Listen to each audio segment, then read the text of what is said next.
Have you ever wondered what happens when a narcissist realizes they've lost someone they thought was the perfect match, or someone who used to give them constant validation and attention?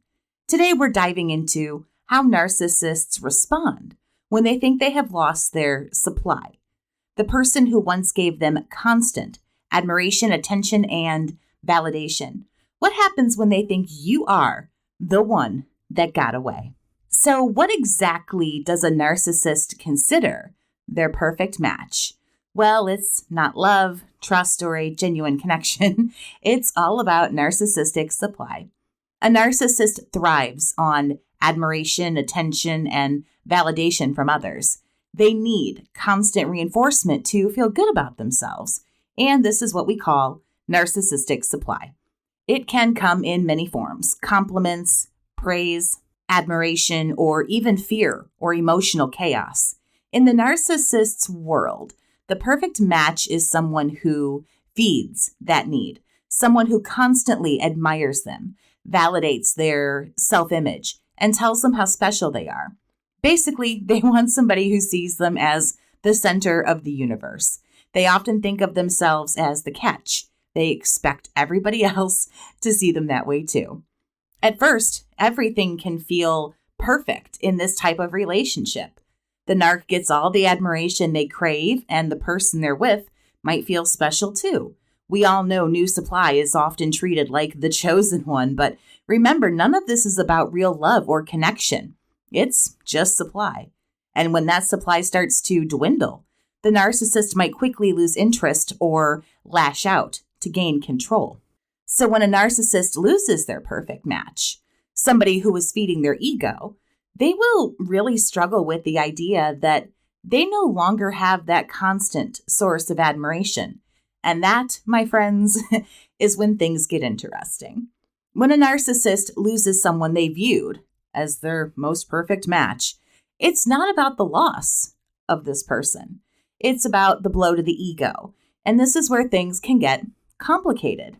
Because you see, while they might experience emotional turmoil, confusion, or even anger, it's all deeply tied to their wounded little ego, not genuine feelings of regret or heartbreak. Narcissists are incapable of truly feeling the kind of regret that comes from self-reflection because they don't have any. Instead, what they feel is more frustration because they believe they deserve to have you in their life. To them, losing you might feel like a personal failure. It's a challenge to their superiority. Now, even though narcissists will rarely, if ever, admit that they regret losing someone, they might feel entitled to get you back. They believe that they are the prize.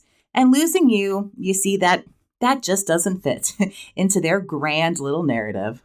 And here's where their superiority complex kicks in.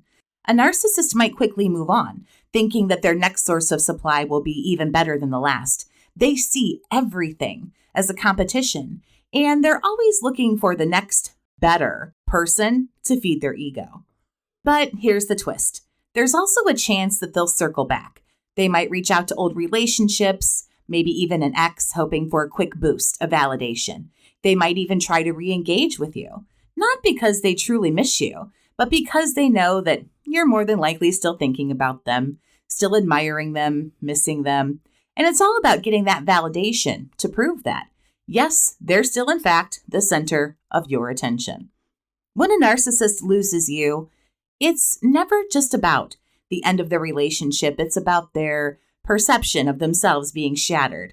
And they'll do whatever it takes to rebuild that image, whether it's moving on, circling back to an old source, or trying to reconnect with you for reassurance. And they're usually doing all of these at the same time. I just thought I'd throw that in there. I know that healing from a narcissistic relationship can feel overwhelming and extremely isolating, but you do not have to go through it alone. I've been there. After 6 years of studying and living through narcissism, I understand what you're going through. And that's why I offer my phone chat service. No judgment, just real heart-to-heart conversation. If you need advice, support, or just someone to listen, I'm here to help you take those steps towards healing. When you're ready to talk, reach out anytime. My information's on the screen for you now, and I would love to connect with you soon. Now, let's talk about one of the big questions. Do narcissists feel regret? And the short answer, for those who just want to wrap it up real quick, is not the way you or I feel regret. No. Narcissists can feel emotions. Sure, you can see them be happy or angry, whatever, but they don't experience regret or remorse in the same way somebody who isn't highly narcissistic would. To them, emotions are more about how they affect themselves, not the people around them. So when a narcissist loses someone that they view as maybe their, perfect match, they might feel an emotional reaction, but it's more about the loss of control, the loss of supply, not genuine sorrow for losing you as a person or anybody else for that matter. In other words, their regret is not regret for hurting you or losing you or whatever. It's the blow to the ego and the self-image.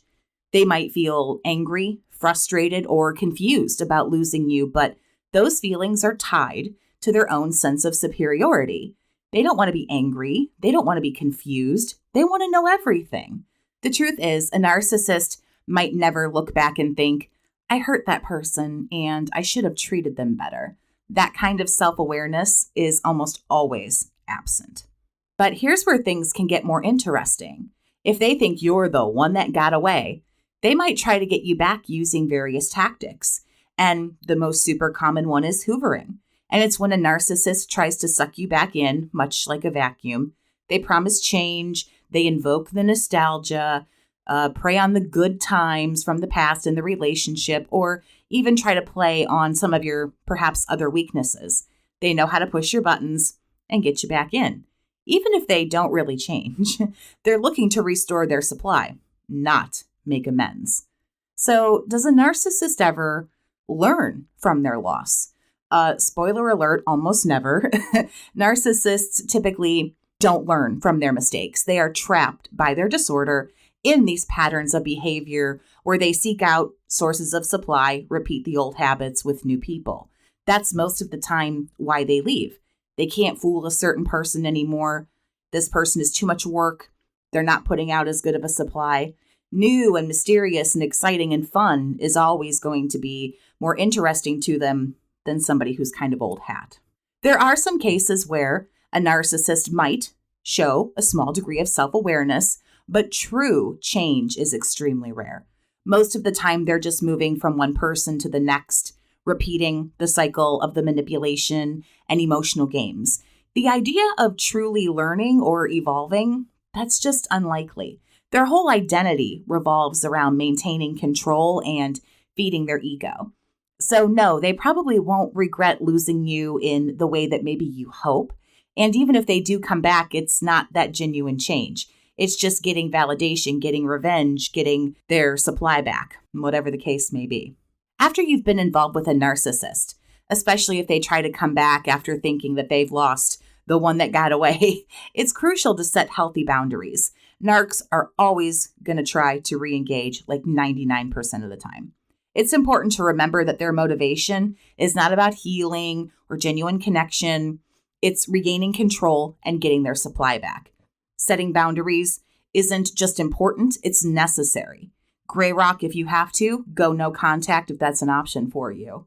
Moving on and healing from a narcissist is truly freeing. I don't think I can express that highly enough. And it might be difficult at first, especially if the relationship was intense or you were manipulated and more than likely gaslighted for a very long time.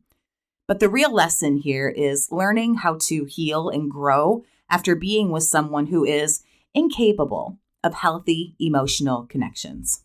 And in the end, you're going to come to realize that you deserve so much more than what a loser narcissist could ever offer you. And the freedom that comes with cutting ties and setting boundaries opens up space for real connections and real healthy relationships. Ones where you're respected and valued for who you truly are, not just what you provide. I hope this video helped you understand the dynamics of a narcissistic relationship a little better. If it did or you found it useful, helpful, I hope you'll leave a like on the video. Have you Ever been in a situation where a narcissist thought you were the one that got away? How did they react? Share your story in the comments below. I'd love to hear from you. And your experiences can help others who might be going through something similar. Also, make sure you subscribe for more videos on narcissism and healing. Thank you so much for listening. Have a great day, survivor, and take care of yourself.